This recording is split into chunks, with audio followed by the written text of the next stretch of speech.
আসসালামু আলাইকুম প্রিয় দর্শক, আপনাদের বাড়ি যদি রং করতে চান তাহলে অবশ্যই কিছু নিয়মকানুন মেনে চলবেন। প্রথমে আপনি আপনার নতুন বিল্ডিংটি পরিষ্কার করে নেবেন। আপনার নতুন বিল্ডিংটি যদি হয়ে থাকে তাহলে অবশ্যই সিরিজ কাগজ অথবা 60 অথবা 120 পাথর দিয়ে ঘষে নেবেন সুন্দরভাবে, এবং সেটা ঘষে নেওয়ার পরে সিলার করবেন। সিলার করার পরে এই যে রং করছি এইভাবে রং করবেন, তাহলে আপনার রংটা টেকসই হবে এবং খুবই সুন্দর হবে।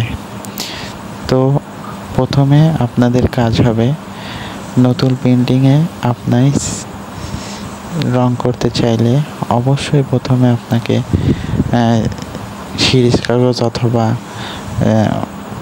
120 অথবা 60 পাথর দিয়ে ঘষে নিতে হবে এবং ধুলোবালি সব কিছু ঝেড়ে পরিষ্কার করে তারপরে সিলার করবেন।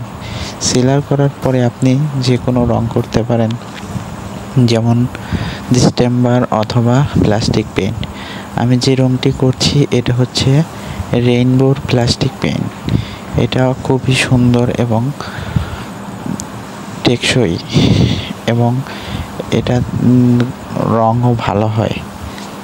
এই যে রংটা করছি নিখুঁতভাবে, এরকমভাবে আপনারাও চাইলে নিজের বাড়ি রং করতে পারেন এবং দক্ষ মিস্ত্রি দ্বারা রং করবেন, তাহলে আপনার বাড়িটি হবে সুন্দর এবং মার্জিত। অনেকেই হয়তো জানেন না যে একটি রুমে কতটুকু রং প্রয়োজন। একটি রুমে আপনার 1 লিটার রং আপনার 100 বর্গ ফিট আপনার জায়গা বহন করে। তাহলে আপনার যদি একটি রুমে আপনার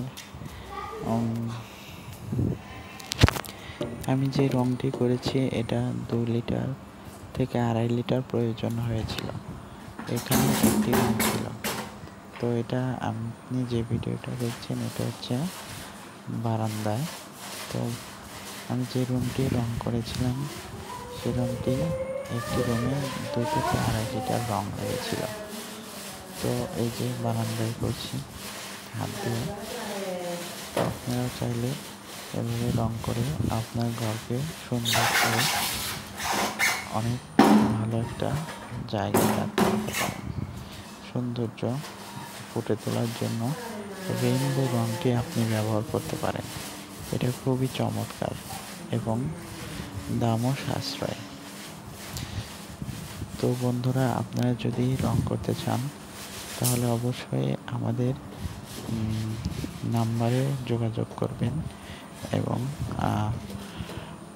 খুবই অল্প টাকায় আমরা রং করে থাকি।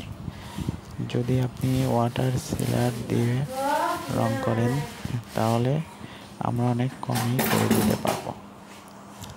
এবং প্লাস্টিক পেইন্ট করবেন, প্লাস্টিক পেইন্টটা খুবই ভালো এবং রং টেকসই হয়। তাহলে সবাই ভালো থাকবেন এবং নতুন নতুন ভিডিও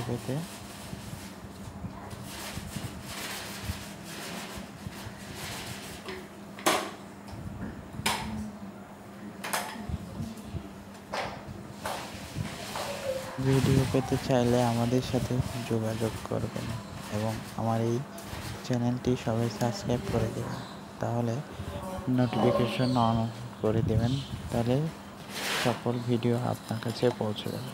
ধন্যবাদ সবাইকে ভিডিওটি দেখার জন্য।